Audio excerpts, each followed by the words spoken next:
Hello, everybody. Welcome back to Bibliobibly, where we're reading Harry Potter and the Goblet of Fire. And we are almost done. 2 chapters left to go. Almost Order of the Phoenix time. Yeah! Last time, Harry makes it back to the Quidditch pitch, where everyone kind of rushes in, wondering what's going on, and people are freaking out because Diggory's dead. Harry's traumatized, obviously, at this point. He just watched, well, not really his friend, acquaintance die. Contemporary. Yeah. Yeah. Mm-hmm. Either way, Dumbledore has Mad-Eye Moody take Harry back up to the castle. Well, no, he doesn't. Dumbledore told Harry to stay there, and Mad-Eye Moody just, took him, and that's how Dumbledore knew something was wrong. Either way, Harry gets led up to the castle where he finds himself in Mad-Eye Moody's quarters, discussing what's going on. We find out Mad-Eye Moody was the one who set it up all along, not Ludo Bagman. No, not Ludo Bagman. I'm human, I can't always be right. And it wasn't even Mad-Eye Moody. It was Crouch's son. Pretending to be Mad-Eye Moody the whole time. After we find out how Crouch had whisked him out of Azkaban by putting his mother in there to die for him. And a lot of Polyjuice Potion use. A lot of Polyjuice Potion. A lot of it. Yeah, basically Crouch's son is crazy. He's been trying to impress Voldemort, like a waifu trying to impress Senpai. And now... Well, Voldemort was impressed. Now we're here after Dumbledore gave him a truth serum, because Dumbledore realized that that's not Mad-Eye Moody. Mad-Eye Moody's been locked in his chest the entire year. Which sucks. So that Crouch's son could be using his hair for the Polyjuice Potion. Also found out that Polyjuice Potion's taste changes based on the person in which you're turning into, which opens up a whole new discussion that I won't get into. And now here we are with Harry knowing the truth, Dumbledore knowing the truth, and Dumbledore is mad.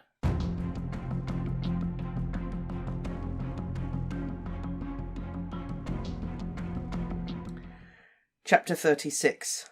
The Parting of the Ways. Dumbledore stood up. He stared down at Barty Crouch for a moment with disgust on his face. Then he raised his wand once more, and ropes flew out of it, ropes which twisted themselves around Barty Crouch, binding him tightly. He turned to Professor McGonagall. "Minerva, could I ask you to stand guard here while I take Harry upstairs?" "Of course," said Professor McGonagall. She looked slightly nauseous, as though she'd just watched someone being sick. However, when she drew out her wand and pointed at Barty Crouch, her hand was quite steady. "Severus," Dumbledore turned to Snape, "please tell Madame Pomfrey to come down here. We need to get Alistair Moody into the hospital wing. Then go down into the grounds, find Cornelius Fudge, and bring him up to this office. He will undoubtedly want to question Crouch himself. Tell him I will be in the hospital wing in half an hour's time if he needs me." Snape silently nodded and swept out of the room. "Harry?" Dumbledore said gently. Harry got up and swayed again. The pain in his leg, which he had not noticed all this time he'd listened to Crouch, now returned in full measure. He also realized that he was shaking. Dumbledore gripped his arm and helped him out into the dark corridor. "I want you to come up to my office first, Harry," he said quietly as they headed up this passageway. "Sirius is waiting for us there." Harry nodded. A kind of numbness and a sense of complete unreality were upon him, but he didn't care. He was even glad of it. He didn't want to think about anything that had happened since he'd first touched the Triwizard Cup. He didn't want to examine the memories, fresh and sharp as photographs, which kept flashing across his mind. Mad-Eye Moody inside the trunk. Wormtail, slumped on the ground, cradling his stump of an arm. Voldemort, rising from the steaming coffin. Cedric, dead. Cedric, asking to be returned to his parents. "Professor," Harry mumbled, "where are Mr. and Mrs. Diggory?" "They are with Professor Sprout," said Dumbledore. His voice, which had been so calm throughout the interrogation of Barty Crouch, shook very slightly for the first time. "She was head of Cedric's house, and knew him best." They had reached the stone gargoyle. Dumbledore gave the password, it sprang aside, and he and Harry went up the moving spiral staircase to the oak door. Dumbledore pushed it open. Sirius was standing there. His face was white and gaunt as it had been when he had escaped Azkaban. In one swift moment he crossed the room. "Harry, are you all right? I knew it! I knew something like that! What happened?" His hands shook as he helped Harry into a chair in front of the desk. "What happened?" he asked more urgently. Dumbledore began to tell Sirius everything Barty Crouch had said. Harry was only half listening. So tired every bone in his body was aching, he wanted nothing more to do than to sit here undisturbed for hours and hours until he fell asleep and didn't have to think or feel any more. There was a soft rush of wings. Fawkes the Phoenix had left his perch, flown across the office and landed on Harry's knee. "Hello, Fawkes," Harry said quietly. He stroked the Phoenix's beautiful scarlet and gold plumage. Fawkes blinked peacefully up at him. There was something comforting about his warm weight. Dumbledore had stopped talking. He sat down opposite Harry behind his desk. He was looking at Harry, who avoided his eyes. Dumbledore was going to question him. He was going to make Harry relive everything. "I need to know what happened after you touched the portkey in the maze, Harry," said Dumbledore. "We can leave that till morning, can't we, Dumbledore?" said Sirius harshly. He put a hand on Harry's shoulder. "Let him have a sleep. Let him rest." Harry felt a rush of gratitude towards Sirius, but Dumbledore took no notice of Sirius's words. He leant forward toward Harry. Very unwillingly, Harry raised his head and looked into those blue eyes. "If I thought I could help you," Dumbledore said gently, "by putting you into an enchanted sleep and allowing you to postpone the moment when you would have to think about what has happened tonight, I would do it. But I know better. Numbing the pain for a while will make it worse when you finally feel it. You have shown bravery beyond anything I could have expected of you. I ask you to demonstrate your courage one more time. I ask you to tell us what happened." The Phoenix let off one soft, quavering note. It shivered in the air, and Harry felt as though a drop of hot liquid had slipped down his throat into his stomach, warming and strengthening him. Harry took a deep breath and began to tell him. As he spoke, visions of everything that had passed that night seemed to rise before his eyes. He saw the sparkling surface of the potion which had revived Voldemort. He saw the Death Eaters apparating between the graves around them. He saw Cedric's body lying on the ground beside the cup. Once or twice Sirius made a noise as though to say something, his hand still tight on Harry's shoulder, but Dumbledore raised his hand to stop him, and Harry was glad of this, because it was easier to keep going now he started. It was even a relief. He felt almost as though something poisonous was being extracted from him. It was costing him every bit of determination he had to keep talking, yet he sensed that once he'd finished he would feel better. When Harry told of Wormtail piercing his arm with the dagger, however, Sirius let out a vehement exclamation, and Dumbledore stood up so quickly that Harry started. Dumbledore walked around the desk and told Harry to stretch out his arm. Harry showed them both the place where the robes were torn and the cut beneath them. "He said my blood would make him stronger than if he'd used someone else's," Harry told Dumbledore. "He said the protection my mother left in me, he'd have it too, and he was right. He could touch me without hurting himself. He touched my face." For a fleeting instant, Harry thought he saw a gleam of something like triumph in Dumbledore's eyes. But next second, Harry was sure he had imagined it, for when Dumbledore had returned to his seat behind the desk, he looked as old and weary as Harry had ever seen him. "Very well," he said, sitting down again. "Voldemort has overcome that particular barrier. Harry, continue, please." Harry went on. He explained how Voldemort had emerged from the cauldron and told them all he could remember of Voldemort's speech to the Death Eaters. Then he told how Voldemort had untied him, returned his wand to him, and prepared to duel. But when he reached the part where the golden beam of light had connected to his and Voldemort's wands, he felt his throat obstructed. He tried to keep talking, but the memories of what had come out of Voldemort's wand were flooding his brain. He could see Cedric emerging, see the old man, Bertha Jorkins, his mother, his father. He was glad when Sirius broke the silence. "The wand's connected?" he said, looking from Harry to Dumbledore. "Why?" Harry looked up at Dumbledore, on whose face there was an arrested look. "Priori incantatem," he muttered. His eyes gazed into Harry's, and it was almost as though an invisible beam of understanding shot between the two of them. "The reverse spell effect?" said Sirius sharply. "Exactly," said Dumbledore. "Harry's wand and Voldemort's wand share cores. Each of them contains a feather from the tail of the same phoenix. This phoenix, in fact," he added, and pointed at the scarlet and golden bird perched peacefully on Harry's knee. "My wand's feather came from Fawkes?" Harry said, amazed. "Yes," said Dumbledore. "Mr. Ollivander wrote to tell me you had bought that second wand the moment you left his shop 4 years ago." "So what happens when a wand meets its brother?" said Sirius. "They will not work properly against each other," said Dumbledore. "If, however, the owners of the wands force the wands to do battle, a very rare effect will take place. One of the wands will force the other to regurgitate spells it has performed, in reverse. The most recent, and then those which preceded it." He looked interrogatively at Harry, and Harry nodded.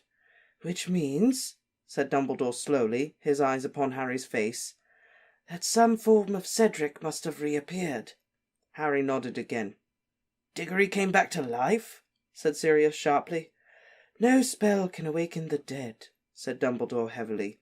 "All that would have happened is a kind of reverse echo. A shadow of the living Cedric would have emerged from the wand. Am I correct, Harry?"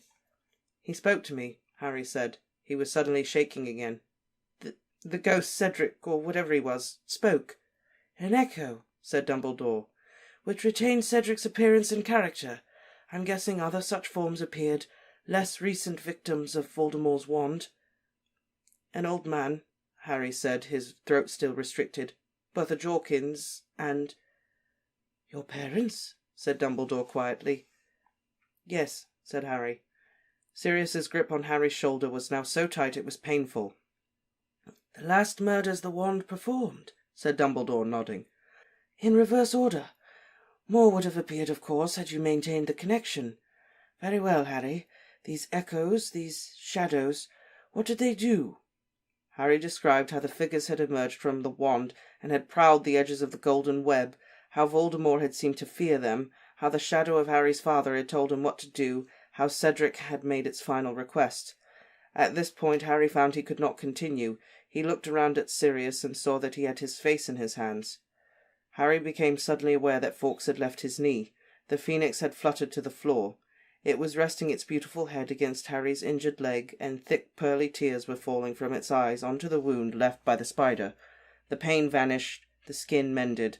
His leg was repaired. "I'll say it again," said Dumbledore as the phoenix rose into the air and resettled itself upon the perch beside the door. "You have shown bravery beyond anything I could have expected of you tonight, Harry. You have shown bravery equal to those who died fighting Voldemort at the height of his powers. You have shouldered a grown wizard's burden and found yourself equal to it. And you've now given us all what we have a right to expect. You'll come with me to the hospital wing. I do not want you returning to the dormitory tonight. A sleeping potion and some peace. Sirius, would you like to stay with him?" Sirius nodded and stood up. He transformed back into the great black dog and walked with Harry and Dumbledore out of the office, accompanying them down a flight of stairs to the hospital wing. When Dumbledore pushed open the door, Harry saw Mrs. Weasley, Bill, Ron and Hermione grouped around a harassed-looking Madame Pomfrey. They appeared to be demanding to know where Harry was and what had happened to him. All of them whipped round as Harry, Dumbledore and the black dog entered, and Mrs. Weasley let out a kind of muffled scream. "Harry! Oh, Harry!" She started to hurry toward him, but Dumbledore moved between them. "Molly," he said, holding up a hand, "please listen to me for a moment. Harry has been through a terrible ordeal tonight. He has just had to relive it for me. What he needs now is sleep and peace and quiet. If he would like you all to stay with him," he added, looking around at Ron, Hermione and Bill too, "you may do so, but I do not want you questioning him until he is ready to answer, and certainly not this evening." Mrs. Weasley nodded. She was very white. She rounded on Ron, Hermione and Bill as though they were being noisy and hissed, "Did you hear? He needs quiet." "Headmaster," said Madame Pomfrey, staring at the great black dog that was Sirius, "may I ask what—" "This dog will be remaining with Harry for a while," said Dumbledore simply. "I assure you he is extremely well trained. Harry, I will wait while you get into bed." Harry felt an inexpressible sense of gratitude to Dumbledore for asking the others not to question him. It wasn't as though he didn't want them there, but the thought of explaining it all over again, the idea of reliving it one more time, was more than he can stand. "I will be back to see you as soon as I have met with Fudge, Harry. I would like you to remain here tomorrow until I have spoken to the school." He left. As Madame Pomfrey led Harry to a nearby bed, he caught sight of the real Moody lying motionless in a bed at the far end of the room. His wooden leg and magical eye were lying on the bedside table. "Is he okay?" Harry asked. "He'll be fine," said Madame Pomfrey, giving Harry some pyjamas and pulling screens around him. He took off his robes, pulled on the pyjamas, and got into bed.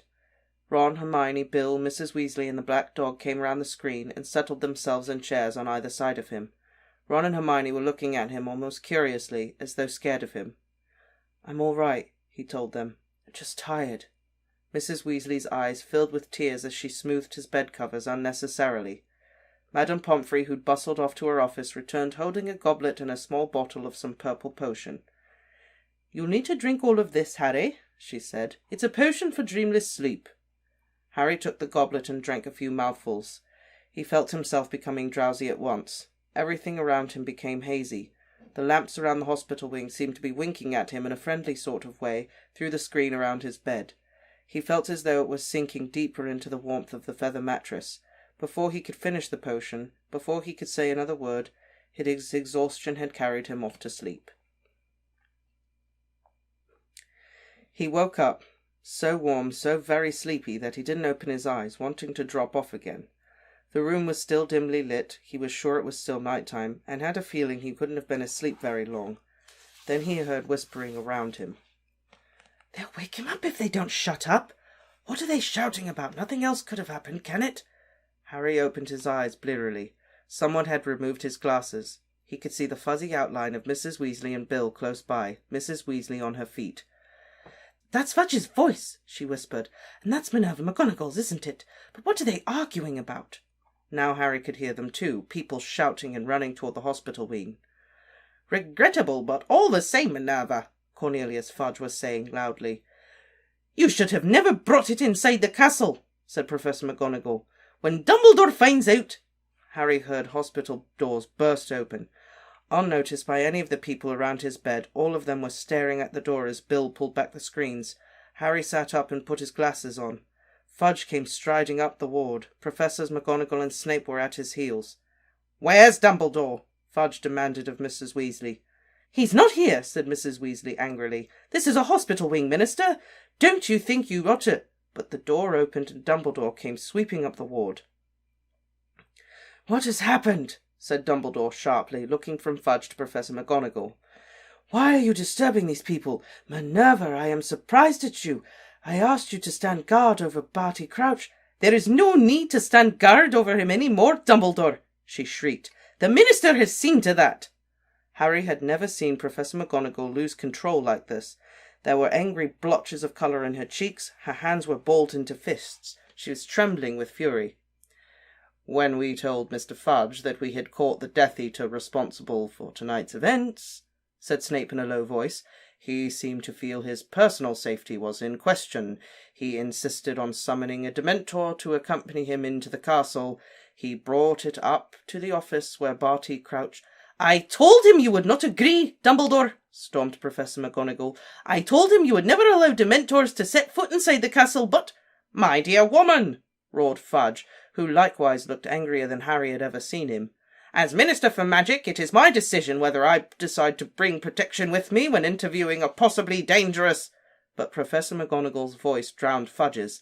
"The moment that thing entered the room," she screamed, pointing at Fudge, trembling all over, "it swooped down on Crouch, and— Harry felt a chill in his stomach as Professor McGonagall struggled to find the words to describe what had happened. He did not need her to finish her sentence. He knew what the Dementor must have done. It had administered its fatal kiss to Barty Crouch. It had sucked out his soul right through his mouth. He was worse than dead. "By all accounts, he is no loss," blustered Fudge. "It seems he has been responsible for several deaths."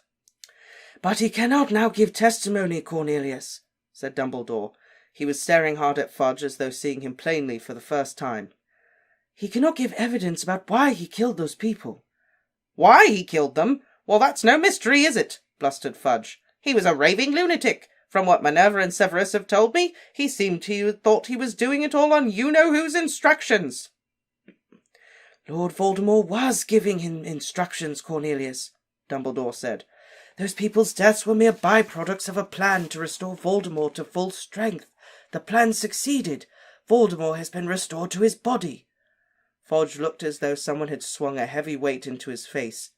Dazed and blinking, he stared back at Dumbledore as though he couldn't quite believe what he'd just heard. He began to splutter, still goggling at Dumbledore. You know who? Returned? Preposterous. Come now, Dumbledore. As Minerva and Severus have undoubtedly told you, said Dumbledore, we heard Barty Crouch confess.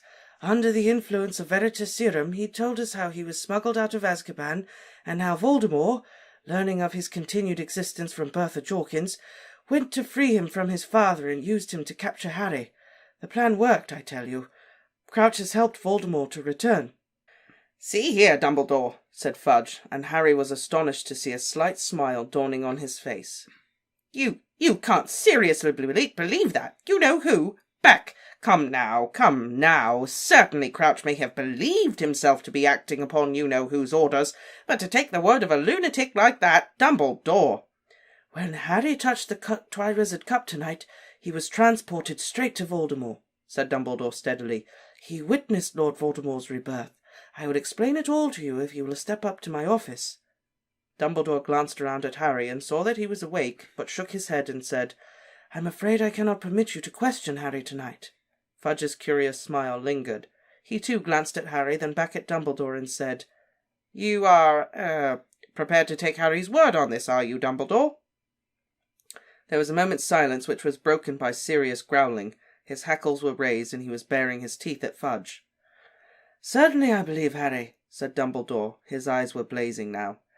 I heard Crouch's confession, and I heard Harry's full account of what happened after he touched the Triwizard Cup. The two stories make sense. They explain everything that has happened since Bertha Jorkins disappeared last summer. Fudge still had the same strange smile on his face. Once again he glanced at Harry before answering. You are prepared to believe that Lord Voldemort has returned on the word of a lunatic murderer and a boy who... Well... Fudge shot Harry another look, and Harry suddenly understood. You've been reading Rita Skeeter, Mr. Fudge, he said quietly. Ron, Hermione, Mrs. Weasley and Bill all jumped. None of them realized that Harry was awake. Fudge reddened slightly, but a defiant and obstinate look came over his face. And if I have, he said, looking at Dumbledore, if I have discovered that you've been keeping certain facts about the boy very quiet, a parcel mouth, eh? And having funny turns all over the place? I assume that you are referring to the pains Harry has been experiencing in his scar, said Dumbledore coolly. You admit that he's been having these pains, then, said Fudge quickly. Headaches, nightmares, possibly hallucinations? Listen to me, Cornelius, said Dumbledore, taking a step toward Fudge, and once again he seemed to radiate that indefinable sense of power that Harry had felt after Dumbledore had stunned young Crouch. Harry is as sane as you or I. That scar upon his forehead has not addled his brains. I believe it hurts him when Lord Voldemort is close by, or feeling particularly murderous. Fudge had taken half a step back from Dumbledore, but he looked no less stubborn. You'll forgive me, Dumbledore, but I've never heard of a curse scar acting as an alarm bell before. Look, I saw Voldemort come back, Harry shouted.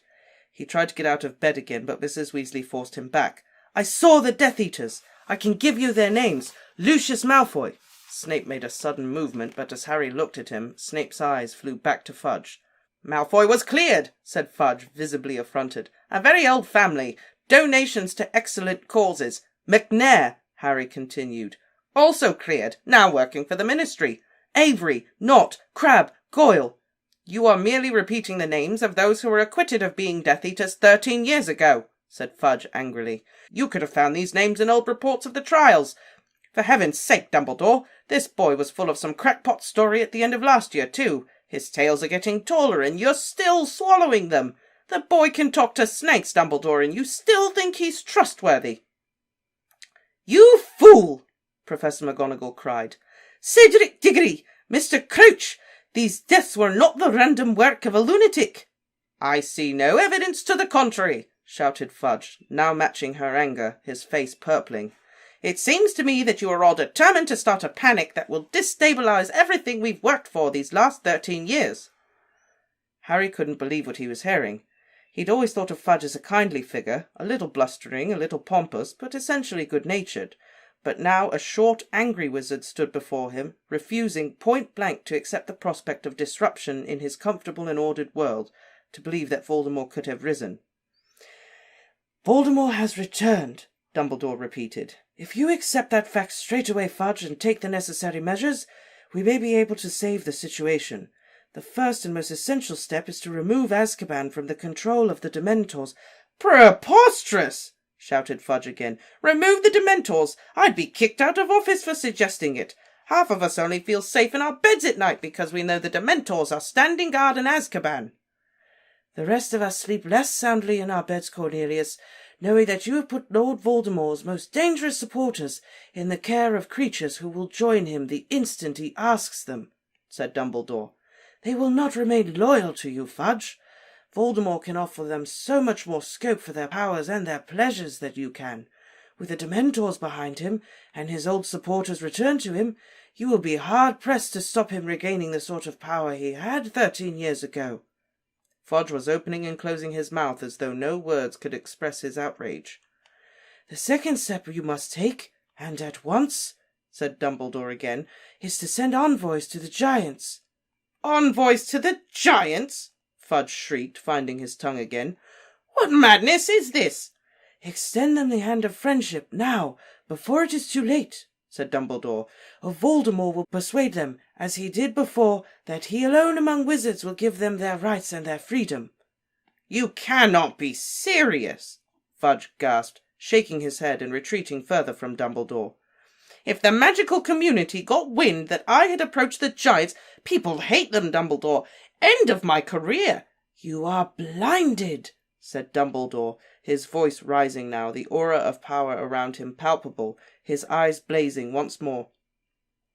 "By the love of the office you hold, Cornelius. You place too much importance, and you always have done, on the so-called purity of blood. You fail to recognize that it matters not what someone is born, but what they grow to be. Your Dementor has just destroyed the last remaining member of a pure-blood family as old as any. And see what that man chose to make of his life. I tell you now, take the steps I have suggested, and you will be remembered, in office or out, as one of the bravest and greatest ministers for magic we have ever known. Fail to act, and history will remember you as the man who stepped aside and allowed Voldemort a second chance to destroy the world we have tried to rebuild." "Insane," whispered Fudge, still backing away. "Mad." And then there was silence. Madame Pomfrey was standing frozen at the foot of Harry's bed, her hands over her mouth. Mrs. Weasley was still standing over Harry, her hand on his shoulder to prevent him rising. Bill, Ron, and Hermione were staring at Fudge. "If your determination to shut your eyes will carry you as far as this, Cornelius," said Dumbledore, "we have reached a parting of the ways. You must act as you see fit, and I shall act as I see fit." Dumbledore's voice carried no hint of a threat. It sounded like a mere statement, but Fudge bristled as though Dumbledore were advancing upon him with a wand. "Now see here, Dumbledore," he said, waving a threatening finger. "I've given you free rein, always. I've had a lot of respect for you. I might not have agreed with some of your decisions, but I've kept quiet. There aren't many who'd have let you hire werewolves, or keep Hagrid, or decide what to teach your students without reference to the Ministry. But if you're going to work against me—" "The only one whom I'm going to work against," said Dumbledore, "is Lord Voldemort. If you are against him, then we remain, Cornelius, on the same side." It seemed Fudge could think of no answer to this. He rocked backwards and forwards on his small feet for a moment and spun his bowler hat in his hands. Finally he said, with a hint of a plea in his voice, "He can't be back, Dumbledore. He just can't." Snape strode forward past Dumbledore, pulling up the left sleeve of his robes as he went.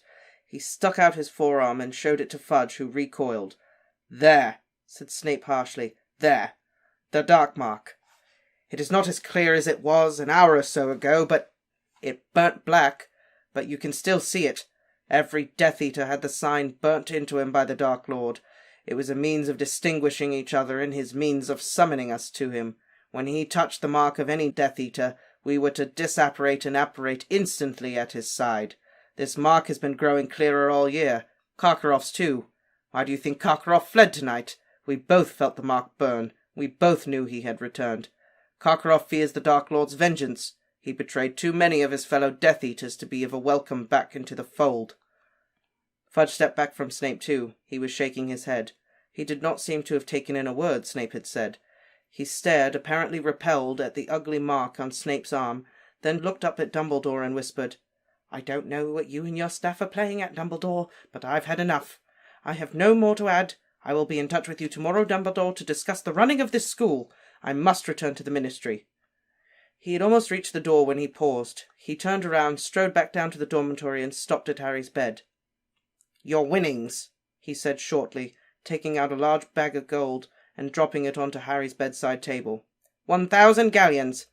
There should have been a presentation ceremony, but in the circumstances... He crammed his bowler hat onto his head and walked out of the room, slamming the door behind him. The moment he disappeared, Dumbledore turned to look at the group gathered around Harry's bed. "There is work to be done," he said. "Molly, am I right in thinking I can count on you and Arthur?" "Of course you can," said Mrs. Weasley. She was white to the lips, but she looked resolute. "He knows what Fudge is. It's Arthur's fondness for muggles that has held him back at the Ministry all these years. Fudge thinks he lacks proper wizarding pride." "Then I need to send a message to him," said Dumbledore. "All those that we can persuade of the truth must be notified immediately, and Arthur is well placed to contact those at the Ministry who are not as short-sighted as Cornelius." "I'll go to Dad," said Bill, standing up. "I'll go now." "Excellent," said Dumbledore. "Tell him what has happened. Tell him I will be in contact with him shortly. He will need to be discreet, however. If Fudge thinks I am interfering at the Ministry—" "Leave it to me," said Bill. He clapped a hand on Harry's shoulder, kissed his mother on the cheek, pulled on his cloak, and strode quickly from the room.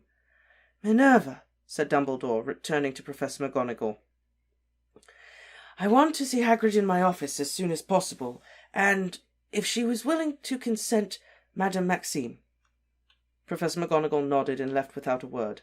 "Poppy," Dumbledore said to Madame Pomfrey, "would you be so kind and go down to Professor Moody's office, where I think you will find a house elf called Winky in considerable distress. Do what you can for her and take her back to the kitchens. I think Dobby will look after her for us."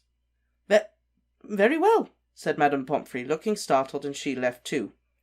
Dumbledore made sure the door was closed and that Madame Pomfrey's footsteps had died away before he spoke again. "And now," he said, "it is time for two of our number to recognize each other for what they are. Sirius, if you could resume your normal form."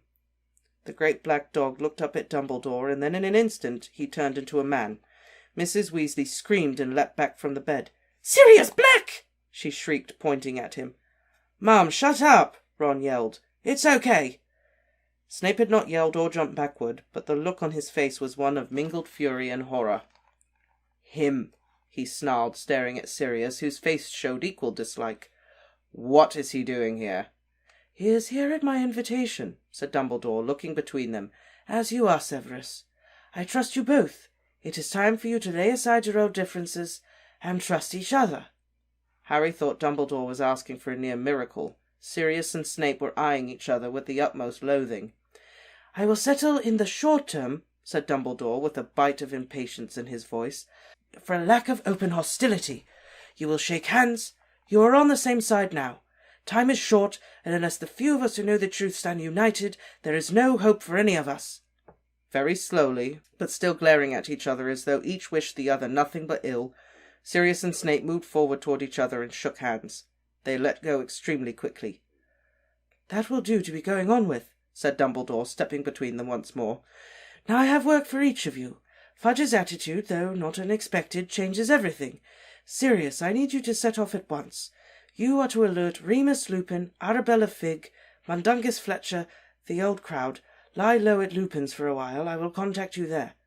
"But," said Harry. He wanted Sirius to stay. He did not want to say goodbye again so soon.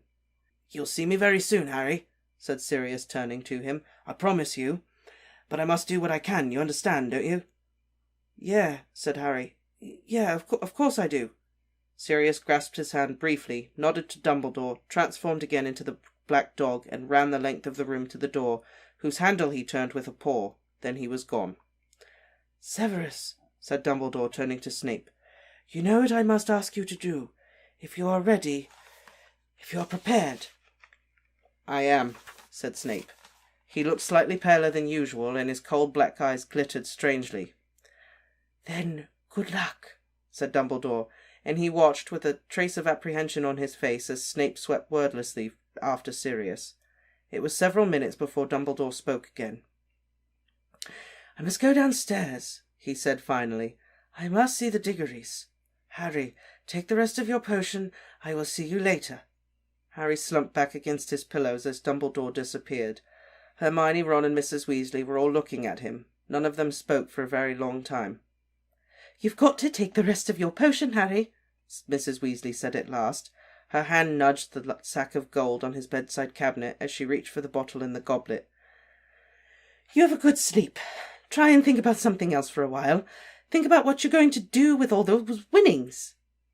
I don't want that gold, said Harry in an expressionless voice. You have it. Anyone can have it. I shouldn't have won it. It should have been Cedric's. The last thing which he'd been fighting on and off ever since he'd come out of the maze was threatening to overpower him. He could feel a burning, prickling feeling in the inner corners of his eyes. He blinked and stared up at the ceiling. It wasn't your fault, Harry, Mrs. Weasley whispered. I told him to take the cup with me, said Harry. Now the burning feeling was in his throat, too. He wished Ron would look away. Mrs. Weasley set the potion down on the bedside cabinet, bent down and put her arms around Harry. He had no memory of ever being hugged like this, as though by a mother. The full weight of everything he'd seen that night seemed to fall in upon him as Mrs. Weasley held him to her. His mother's face, his father's voice, the sight of Cedric dead on the ground all started spinning in his head until he could hardly bear it, until he was screwing up his face against the howl of misery fighting to get out of him. There was a loud slamming noise, and Mrs. Weasley and Harry broke apart. Hermione was standing by the window. She was holding something in her hand. Sorry, she whispered. Your potion, Harry, said Mrs. Weasley quickly, wiping her eyes on the back of her hand. Harry drank it in one. The effect was instantaneous. Heavy, irresistible waves of dreamy sleep broke over him. He fell back onto his pillows and thought no more.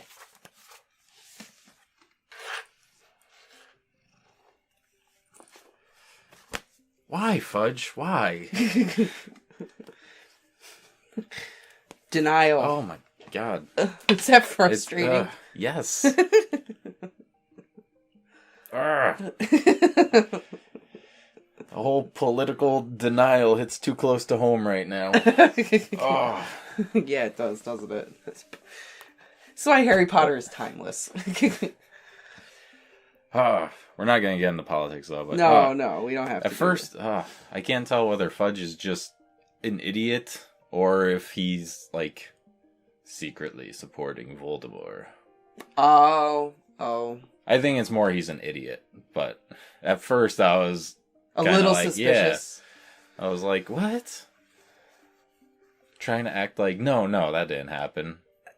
And the fact they just went up there and, gave Crouch the Dementor's kiss so he couldn't testify or anything. Right. Which was pretty terrible. That was terrible. Mm-hmm. Just killed him. Yeah. Well, didn't kill him, but pretty much just took him out of the game. I mean, it kills him. Not physically. Yeah. Mentally, emotionally. Yeah, he's a vegetable. He's a shill. What do you do with him, then? I suppose he just sits in Azkaban until he wastes away. Yeah, I guess so. Because the Dementors can't, suck anything out of him anymore, so they can't, feed on him. Yeah. So it's just... Yeah. That's what I'm like, what do you do with him? I don't know what you do with people you've given the kiss to. That's a good question. What happens to those people? I don't know. Do you keep them alive as a punishment? Do you mercy kill them? That's why, yeah. Yeah, I don't know. I feel like if you're gonna just mercy kill him anyways, why not just kill him? Yeah, I don't know. I feel like they just sit in Azkaban as shells till Voldemort comes back and takes the Dementors away. back to his side. And the Giants, apparently. Well, I mean, Voldemort said he was going to in his speech. Yeah.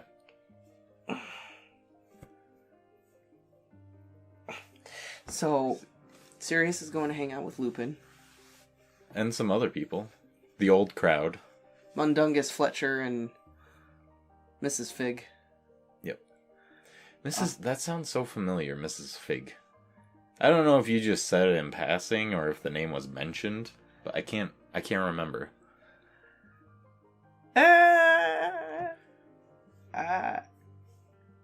It should be familiar. Let's put it that way.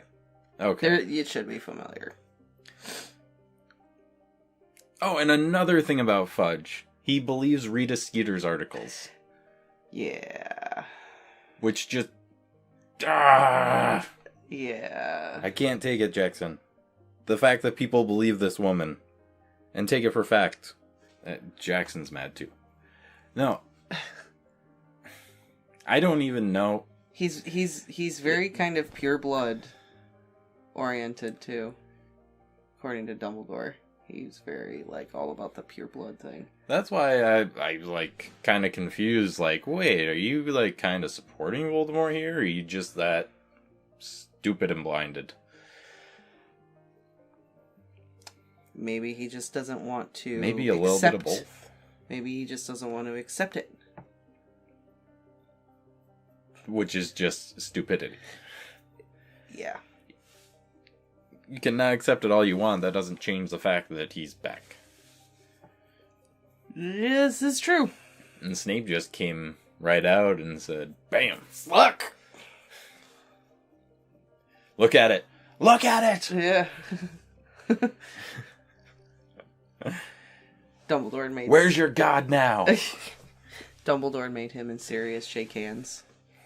I know. That in my head, that was just kind of like, just... Okay. Work with him. Not gonna like it. Yeah. I know. And Snape is off to do something that he doesn't want to do.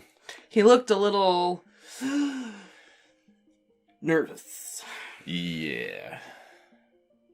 Well, What do you think he's going to do? I don't know. I just don't know. Well, I don't either. I was gonna say try to convince Voldemort that, I'm a Death Eater again, or try to infiltrate spy style. Oh. But Voldemort, when he was walking down, I'm pretty sure it said, I will kill him. No, what do you say? And one that has, I believe, left us forever. He will also die. Yeah, something like that. Yeah. Something like that. Although Voldemort seems very forgiving. So far. He has to take what he can get right now. Yeah, that's true. He doesn't have enough power to just be like willy-nilly. Obviously. And right now, who knows how many of his supporters are 100% behind him. I mean, he just got his butt whipped for the second time by Harry Potter. Yeah. Hey, and so you found out what Priory Incantatum is. Yes. But I was on the right track. I said if it had something to do with the phoenix feathers. Yeah, you were. You were getting there. And we found out it's Fox's feather. It's pretty cool. It's pretty cool. Maybe there's a reason why Dumbledore keeps Fox around. For the same reason you keep Bailey around, I'm pretty sure. Because he loves him. Well, maybe they, same powers. There's probably something to go on there. Well, I mean, he had Fox before. Tom Riddle showed up. He did? How you know? Because Ollivander asked Dumbledore for the phoenix feathers to use in the wand. At least in Harry's wand. Oh. Ollivander wrote to him and said, "Hey, can I have a phoenix feather from your phoenix? I want to make a phoenix wand." So I'm pretty sure... When did it say that? In that chapter. It said that Ollivander wrote to him as soon as Harry got the wand. Oh, yeah, that's right. Yeah. He to tell him about the wand. No, you're right. Yeah. So we don't know. Actually, I don't know how long he's had Fawkes. Exactly. I would imagine for a hot minute, phoenixes aren't exactly common in Britain. Probably. But I'm guessing a phoenix just kind of lives forever, too. Just molts, comes back. I don't know if there's like a limit, like after a certain point. According to Pottermore Wizarding World, whatever, phoenixes are indigenous to, like, Eastern Asia. Don't know how Dumbledore ended up with Fawkes. And if it's in Fantastic Beasts somewhere about that, like, if there's some kind of... Dumbledore went backpacking as a youth. I don't know. I mean, Dumbledore's old. He's had some adventures, I'm sure. Yes, he has. Rita Skeeter. I know. I'm guessing Hermione slamming something by the window has something to do with Rita Skeeter. It was very abrupt, wasn't it? Yeah. Yeah, we still haven't found out how Rita Skeeter's been getting her scoops. But Hermione knows. You think so? She figured it out. Well, yeah, because she took off. We haven't had the resolution yet. A lot of more important things have been happening, so... what do you think Harry's going to do with his winnings?